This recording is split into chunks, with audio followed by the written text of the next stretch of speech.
इतिहास की दुनिया में आपका अभिनंदन। इतिहास पाठ में आज हम महात्मा बुद्ध के समय की राजनीतिक व्यवस्था का अध्ययन करेंगे।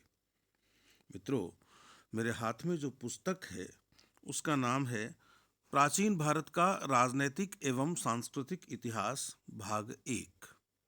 इसे लिखा है प्रोफेसर इसे लिखा है प्रोफेसर विमल चंद्र पांडेय ने। पिछले अंक में हम महात्मा बुद्ध के समय की राजनीतिक व्यवस्था इस अध्याय के पहले खंड का पाठ कर चुके हैं। आज इसके दूसरे खंड का पाठ करते हैं। प्रोफेसर पांडे लिखते हैं, राज्यों में गणतंत्रात्मक शासन प्रणाली थी, परंतु राजसत्ता समस्त परिवारों के हाथ में न होकर एकमात्र राज्य के प्राचीन मूल कुलीन परिवारों के हाथों में ही थी। इनके प्रतिनिधियों को संथागार में विशेष स्थान मिलता था। यह राज्य की व्यवस्थापिका सभा होती थी। संथागार का अधिवेशन तभी वैध हो सकता था जब उसमें सदस्यों की एक निश्चित संख्या उपस्थित हो। सभा भवन में सदस्यों के बैठने के लिए आसनों का प्रबंध आसन पन्नायक नामक एक पदाधिकारी करता था। जो विषय विचार के लिए प्रस्तुत किया जाता था उसी पर प्रत्येक सदस्य को बोलना होता था। अन्य विषय पर बोलने की आज्ञा नहीं मिलती थी। इसे अनग्र विरोध कहते थे। प्रस्ताव पाठ को ज्ञप्ति का अनुसावन कहते थे। कभी कभी प्रस्ताव पाठ कई बार होता था। जो सदस्य प्रस्ताव के पक्ष में होते थे वे मौन रहते थे और जो विपक्ष में होते थे वे बोलते थे। विवादग्रस्त प्रश्न पर मत विभाजन होता था। मत विभाजन भिन्न भिन्न रंगों की शलाकाओं के द्वारा होता था। एक रंग की शलाका एक प्रकार के मत को सूचित करती थी। शलाकाओं को एकत्र करने वाला शलाका ग्राहपक कहलाता था। कभी कभी विवादग्रस्त प्रश्न अन्य राज्य संघों की सम्मति से अथवा किसी समिति यानी उवाहिका के निर्णय से भी हल कर लिया जाता था। अधिवेशन की पूर्ण कार्यवाही लेखबद्ध कर ली जाती थी। यह कार्य लिपिकों के द्वारा होता था। मित्रों, इस बात को सुनकर आपने यह अनुमान लगा लिया होगा कि आज हम जिस लोकतांत्रिक व्यवस्था में रह रहे हैं यह व्यवस्था भारत के लिए कोई नई नहीं है। प्राचीन काल से ही हम इतनी सुंदर व्यवस्था, लोगों के शासन की इतनी सुंदर व्यवस्था, लोगों पर शासन करने की इतनी सुंदर व्यवस्था देखते आ रहे हैं। प्रोफेसर पांडे आगे लिखते हैं, संथागार ही राज्य की सबसे बड़ी संस्था थी। इसी के द्वारा राजा, उपराजा, सेनापति एवं पदाधिकारी की नियुक्ति होती थी। यही सभा राजनीति को भी निश्चित करती थी। जैसे आजकल हमारी संसद देश की राजनीति को निश्चित करती है। आगे लिखा हुआ है, संथागार के अतिरिक्त राजा को सलाह देने के लिए एक मंत्रिमंडल भी होता था। इसके सदस्यों की संख्या बहुत कम होती थी। लिच्छवियों के मंत्रिमंडल में 9 और मल्लों के मंत्रिमंडल में केवल 4 सदस्य थे। मौर्य, कोलीय आदि छोटे गणतंत्रों में संपूर्ण प्रबंध एक केंद्रीय संथागार के द्वारा होता था, परंतु शाक्यों और लिच्छवियों के गणतंत्र बड़े थे। अतः केंद्रीय संथागार के अतिरिक्त उनके प्रांतीय संथागार भी होते थे जो प्रांतीय शासन संचालित करते थे। केंद्रीय और प्रांतीय शासन सत्ताओं में क्या प्रबंध था इसका हमें विशेष ज्ञान नहीं है। गणराज्यों का पतन क्यों हुआ? मित्रों, इस संबंध में हमें इन बातों की ओर ध्यान देना होगा। महात्मा बुद्ध के काल में मगध, कोशल, वत्स और अवंती नामक 4 प्रमुख राज्य थे। ये विस्तारवादी और साम्राज्यवादी थे। इनकी आक्रामक नीति ने गणराज्यों को बड़ी हानि पहुंचाई। कोशल ने शाक्य राज्य का अंत कर दिया और मगध ने वज्जी संघ का।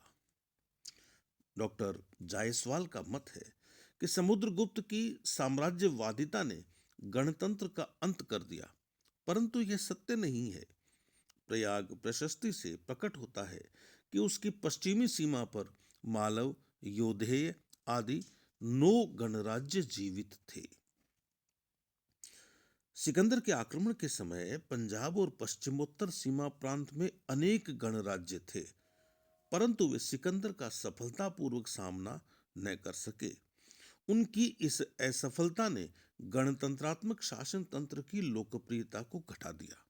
मित्रों, जहां तक सिकंदर के आक्रमण का प्रश्न है और सिकंदर के आक्रमण का भारतीय राजाओं द्वारा मुकाबले का प्रश्न है, हमारे सामने जो इतिहास के स्रोत हैं वे यूनानी हैं। हमें भारतीय स्रोत इस विषय में नहीं मिले हैं और हम केवल यूनानी स्रोतों पर निर्भर करते हैं। इसलिए यह नहीं कहा जा सकता कि सिकंदर के विरुद्ध हम पूरी तरह विफल हो गए थे। हम जानते हैं कि सिकंदर को यहाँ से लौटना पड़ा था, और जिस आक्रांता को लौटना पड़ा हो, जो यहाँ पर अपनी सत्ता कायम नहीं कर पाया हो, उसे हम सफल कैसे कह सकते हैं। खैर, डॉक्टर पांडे आगे लिखते हैं कि भारत के जनमानस में सगर, भरत, राम जैसे पुरातन राजाओं एवं पुरु और चंद्रगुप्त जैसे कालांतर के राजाओं ने अपने वीर कर्मों के परिणाम स्वरूप असीम श्रद्धा उत्पन्न की और उनके शासन तंत्र की सफलता से अत्यधिक प्रभावित हुए। राजा के देवतुल्य होने के सिद्धांत ने भी उसे लोकप्रियता दी। गणतंत्रात्मक शासन प्रणाली के कुछ दोष भी थे।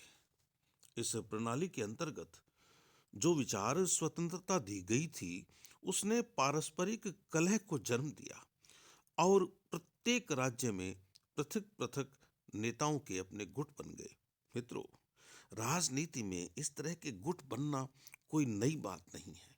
जहां लोग मिलकर काम करेंगे, वहां इस तरह की चीजें तो होंगी। पांडे लिखते हैं, महाभारत कृष्ण पक्ष और अक्रूर पक्ष का उल्लेख करता है।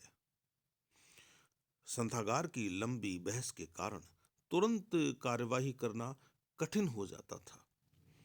सिकंदर के आक्रमण के समय मालव और क्षुद्रक सम्मिलित कार्यवाही न कर सके, क्योंकि क्षुद्रक समय पर न पहुंच सके।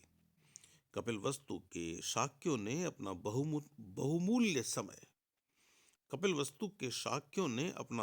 बहुमूल्य समय इसी विवाद में गंवा दिया कि नगर के द्वार खोले जाएं अथवा नहीं खोले जाएं। चुल्ल कलिंग जातक लिच्छवियों की वाद विवाद प्रियता का उल्लेख करता है। इस निरंतर वाद विवाद के कारण गणतंत्रात्मक राज्यों में फूट पड़ जाना स्वाभाविक था। अजात शत्रु के मंत्री वत्सकार ने वज्जियों में फूट डालकर ही उनका विनाश किया था। चाणक्य ने उनमें फूट डालकर उनके विनाश की सलाह दी है। महाभारत में भी पारस्परिक भेद और गुप्त मंत्रणा का अभाव गणतंत्रात्मक राज्यों के पतन का कारण बताया गया है। बहुसंख्यक संथागार के खुले अधिवेशन में विचार विमर्श के परिणाम स्वरूप मंत्र की गोपनीयता संभव न थी। जैसे जैसे राजतंत्र लोकप्रिय होता गया, वैसे वैसे उसने गणतंत्र को भी प्रभावित किया। गणतंत्र ने भी आनुवंशिक पद को स्वीकार कर लिया और उसके प्रधान ने महाराज और महाराजाधिराज जैसी राजतंत्रात्मक उपाधियों को धारण करना प्रारंभ कर दिया। मित्रों, गणतंत्रों का राजतंत्रों में बदल जाना भारतीय इतिहास का एक ऐसा दौर रहा है जिसमें लोगों की इच्छा के अनुसार उनके प्रतिनिधि को चुने जाने की व्यवस्था प्रभावित हुई। गुप्तों के समय वैशाली का लिच्छवी राज्य गणतंत्रात्मक था, परंतु कुमार देवी उसकी आनुवंशिक उत्तराधिकारी थी। इससे प्रकट होता है कि वहां प्रधान के निर्वाचन का सिद्धांत समाप्त हो चुका था। इस प्रकार राजतंत्र और गणतंत्र में कोई अंतर ही न रहा। गणतंत्रात्मक राज्यों को विदेशियों का भी लगातार सामना करना पड़ा। मालवों के नहपान और योधेयों को रुद्रदामन प्रथम के दमन का सामना करना पड़ा। योधेयों, मालवों, अर्जुनायनों आदि को निरंतर कुषाणों का प्रतिरोध करना पड़ा। इन निरंतर संघर्षों ने उन्हें जनधन की भारी हानि पहुंचाई होगी।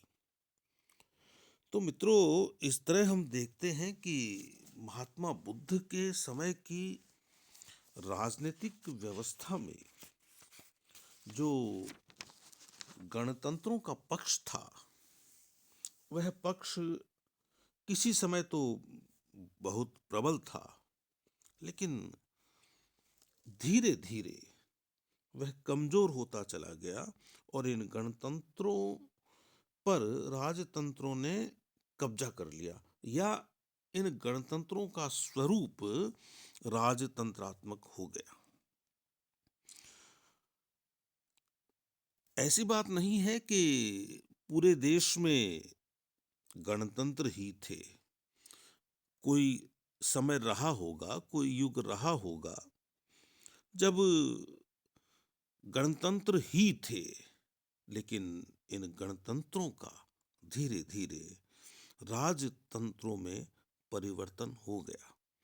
और यह स्वाभाविक बात है, यह स्वाभाविक है कि गणतंत्र का कोई मुखिया यदि शक्तिशाली हो जाता है, यदि उसके पक्ष में लोग अधिक हो जाते हैं, उसके पक्ष में चुने हुए प्रतिनिधि अधिक हो जाते हैं, तो निश्चित रूप से उस मुखिया में यह भावना उत्पन्न हो सकती थी कि मैं क्यों न अपनी मर्जी से शासन करूं, क्यों न मैं अपने ही कुल के, अपने ही वंश के, अपने ही परिवार के लोगों को अपने साथ रखूं और दूसरे लोगों को मैं छोड़ दूं। तो गणतंत्रों का राजतंत्रों में परिवर्तन हो जाना कोई अनूठी बात नहीं थी। और जब कोई एक गणतंत्र राजतंत्र बन गया तो निश्चित रूप से उसकी यह कोशिश होगी कि वह अपना विस्तार करे। और मित्रों, किसी भी राजतंत्र को अपना विस्तार करते समय यह देखने का अवसर नहीं मिलता है, यह देखने की सुविधा नहीं मिलती है कि जिस क्षेत्र को वह जीतने जा रहा है वह क्षेत्र गणतंत्रात्मक पद्धति से चल रहा है या राजतंत्रात्मक पद्धति से चल रहा है। उसके सामने तो एक ही लक्ष्य होता है कि किसी भी तरह मैं अपने राज्य का विस्तार करूं। राज्य के विस्तार के इस प्रयास में, राज्य के विस्तार के इस क्रम में यदि किसी राजतंत्र के सामने कमजोर राजतंत्र आ गया है तो वह उसका अंत कर देगा, और उसके सामने यदि कोई कमजोर गणतंत्र आ गया है तो वह उसका अंत कर देगा। तो इस तरह इस देश में, भारतवर्ष में गणतंत्रात्मक व्यवस्था का पतन हो गया और छोटे राजतंत्रों का भी पतन हुआ। लेकिन मित्रों, एक बात का आपको और ख्याल रखना चाहिए कि यदि कोई बड़ा राजतंत्र कमजोर पड़ा है, वह छोटा हो गया है या वह विभाजित हो गया है, तो किसी दूसरे बड़े राजतंत्र ने उसको अपने अधीन ले लिया है। तो आज का जो अपना इतिहास पाठ था, इसमें हमने महात्मा बुद्ध के समय की राजनीतिक व्यवस्था के दूसरे खंड का अध्ययन किया। तीसरे खंड के लिए हम फिर मिलेंगे। तब तक के लिए नमस्कार।